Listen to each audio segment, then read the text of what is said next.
Okay, so let's bend aside.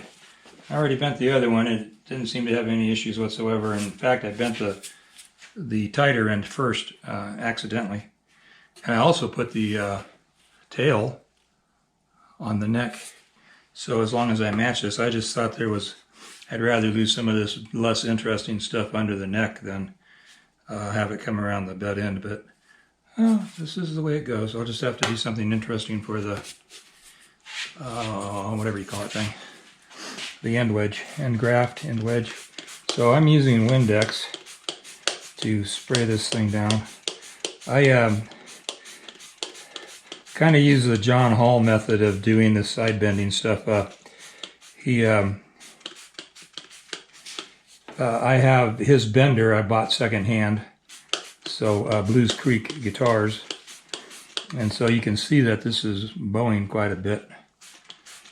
Fortunately, it's bowing in the right direction, except for the waist, of course.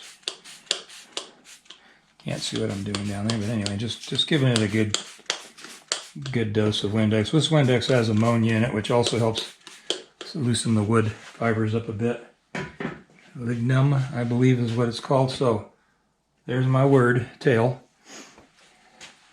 Just going to do that. Fold the foil over. Now, John Hall recommends using paper in this case. Oh, I should say this while I'm at this stage.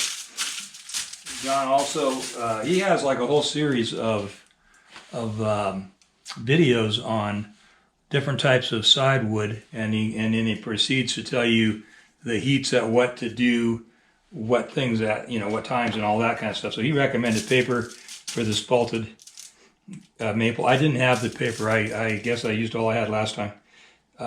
So anyway, talks about starting the lower bout at 240 degrees and then check the upper bout to make sure it's still wet, which I didn't do on the last side. It burnt perfectly. And that's at 275, and then it can go up to 300, and then he tightens the waist last. So you get the waist down a bit, and I'll show that as I go, but I just wanted to show the stacking here. Now he puts it, okay, this was the tail. Yep. So that is the end I want the plug on the blanket to go. And so we didn't do one piece of steel under it. I bought all this stuff. He used these things. He's done. The previous guy he did a cutaway with these, and they really bent tight, and that didn't go away. So I'm just eyeballing parallel on the slat here, and then also there, and then John Hall recommends putting the blanket on the outside. You see a lot of guys putting the blanket on the inside, but what that does for you, according to John, is when you put your blanket on the inside, what that does is it could leave this impression in your wood. So we don't want to have any impressions in our wood. Oh, and that's the end that goes through the thing first. So I'll just do this end, and then I'll put those on after I slide it through the bender. So anyway, we've got a slat, we've got the wood and foil, and then we've got another slat, and then we've got the blanket on top. And I don't have any heat or anything going on yet. So the thing you want to make sure is that your whatever ends you marked ends up where you marked it at, and you want to end up with both of the pieces that way. Otherwise, when you get to the tail block, your book matching on your sides won't make any difference. They won't match. Once you have your sandwich built, you slide it in here. And since I had the tail on the neck end last time, I'm putting the tail here from the wood, which is pretty much sticking right out the end of there. I needed about 14.5 to the center here. And that's right about where I am.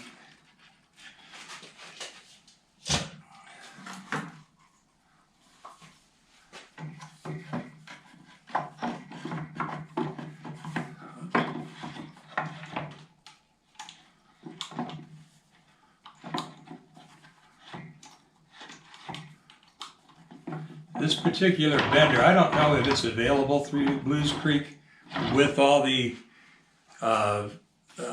heat temperature probes and all that kind of stuff, with the little LED readout and all that kind of stuff. This one's pretty bare bones as far as that goes. It's pretty straightforward.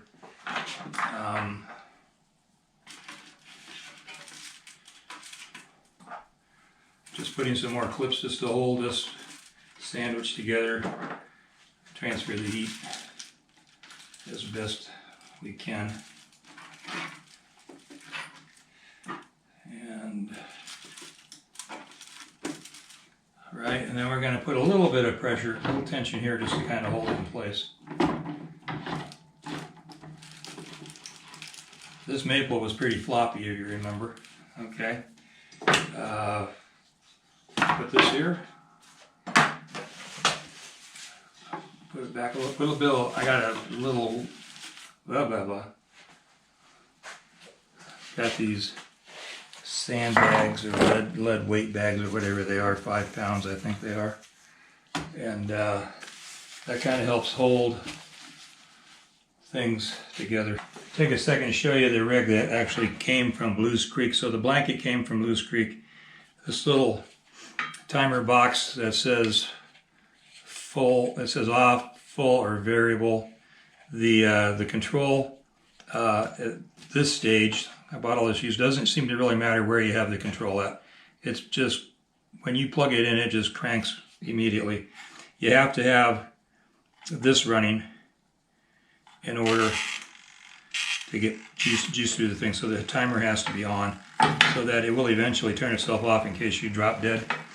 And hopefully it'll turn off before your shop catches on fire. So I'm going to go ahead and plug this thing in. It's got a couple different things here because this is in the off position. I still don't have any power here. As soon as I put it on full, I will have power. And I'll go ahead and put the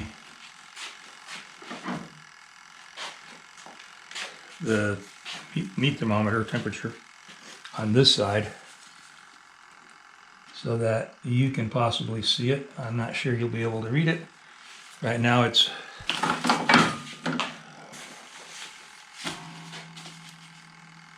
so now once I flip the switch, we should start seeing some stuff start cooking, and I'll tell you as it goes how fast it goes.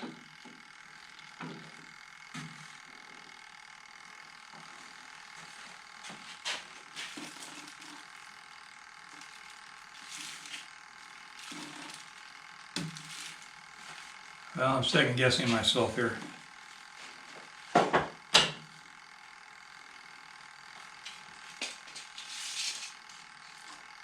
Oh, somehow I got to 17 there.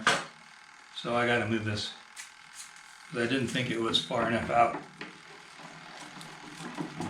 This is probably going to be hot enough to bend by the time I stop fiddle farting with it. Oh, that's what happened. It just slid out.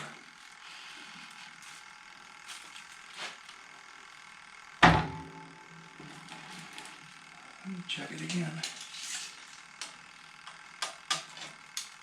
We're at 15. A little more. I'm already burning. Ow! Already burning myself on the blanket.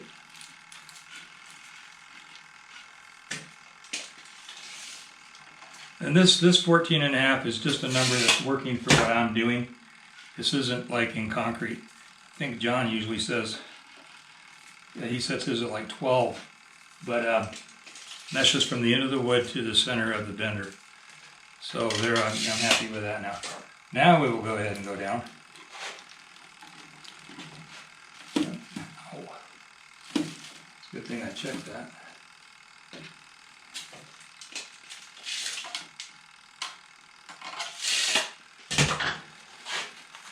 Okay, what's my temperature at? Oh, my temperature's not in there.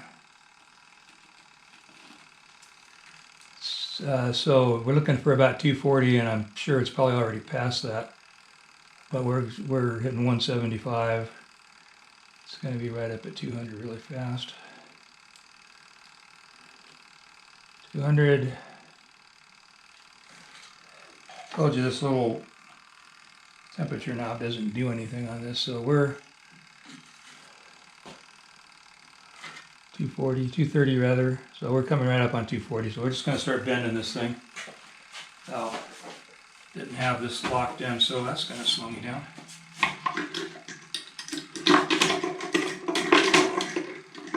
Well, if anything else could go wrong while we're under the gun, we're already hot enough to heat to bend everything. So let's just get going and stop John. All right, still want to take it down the middle a little bit.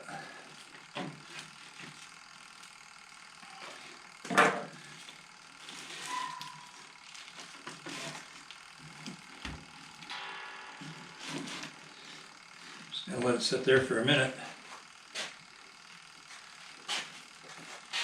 Oh, where'd it go?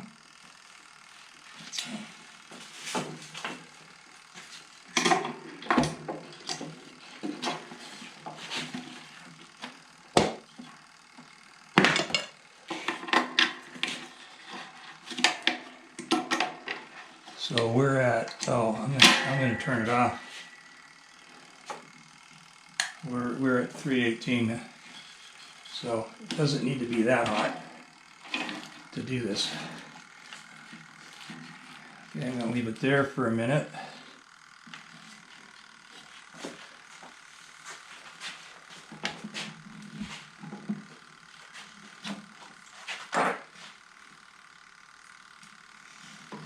Go ahead down here. So we're done on the lower bout. Pull the front bout, upper bout down. I don't know if there's an easier wood to bend than spalted maple, because it just really, and I don't have the blanket on any longer, but my heat is still at 275. So now I'm going to go ahead, pull that out. Go ahead and pull the center down. And what this does, you see a lot of guys pull their center down tight first of all, and then they pull the sides down. Then they have like these gaps here, and this is really solid and pulled down tight against the mold. Where if you do the center first and then when you pull it down, and I've done it, it does not seem to pull that slack out of that mold as good. Okay, I'm going to turn this back on. Just going to let it go back up to like 300, and then I'm going to let it cool all the way down, and then I'm going to put it back, put the heat back on, turn the heat back on, and let it run up to 300 again, and then let it cool off one more time. And oh, yeah, I pulled it all the way down.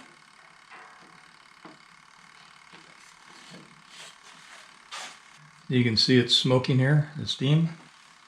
That's just steam. Yeah, it's not wood burning. I don't have the greatest sniffer, but I can tell when wood's burning. So we're at 275, and just in case that's wood, I'm going to go ahead and turn this off. And then the timer's still going. I'm just going to unplug it right here. So there's no possibility that there's any heat going to that blanket. You can see it goes faster than you might want it to. It goes very fast. Maybe with the one that has the actual electronic controller on it, maybe that doesn't go so fast. But this one just jams right into it. Well, hi folks. It's the next morning, and let's see, if I recall, I kind of got, the heat went up pretty fast, and I got ahead of myself here, and then I didn't have my alarms and anything on like that, so it went fine, but I didn't, it didn't really work the way I wanted it to at the temperatures I wanted it to, but it doesn't matter because it was plenty hot to bend. So and I did find out that with this particular timer, these two things, the timer and the control box, found out that if you put it on the variable setting here, you got the full side and then you got the variable side. If you put it on the variable side, it gains temperature much slower. So it really give you more time. In a situation that I had where I forgot to do something and it was climbing rapidly. I could have just turned it off, but yeah, it all worked out. This is only the third set of sides that I've bent with this machine, or any machine for that matter. So we just loosen the waist a bit. You see this springing up here is the metal. The wood is springing up some as well. So we loosen the waist up, and we pull this up. Try to kind of contain things so nothing just jumps. It springs off.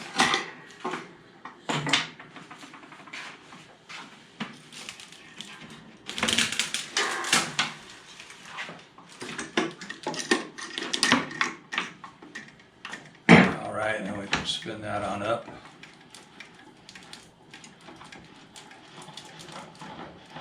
This gets up to a point where the springs on top are pretty much slack, and then you can roll this out of the way.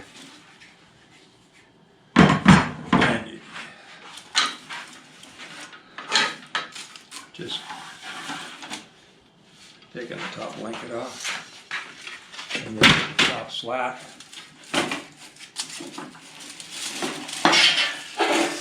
Just pretty much peels out of there.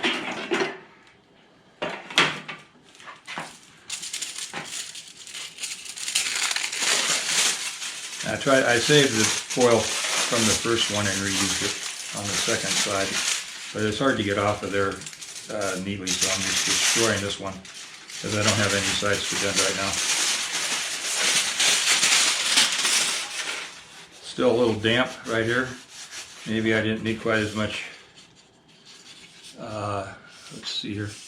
So very smooth in the waist, nothing tweaked or faceted or anything. Everything looks really solid here. So all in all, a really nice bend. I did want to mention, if I didn't already, that since I used the Windex to as a wood softener, or and for moisture, I did a test piece on an offcut from the top just to make sure that the blue in the Windex wouldn't stain the wood, and it didn't. So I felt perfectly comfortable using that product to soften the wood with. So that's it. That'll wrap this up on side bending, and you can see even a buffoon was able to get a good bend with the machine. So yeah, very happy with that, and I think this is going to be an amazing guitar. And I should have turned my phone off. With that, I'll say goodbye. Thanks for watching.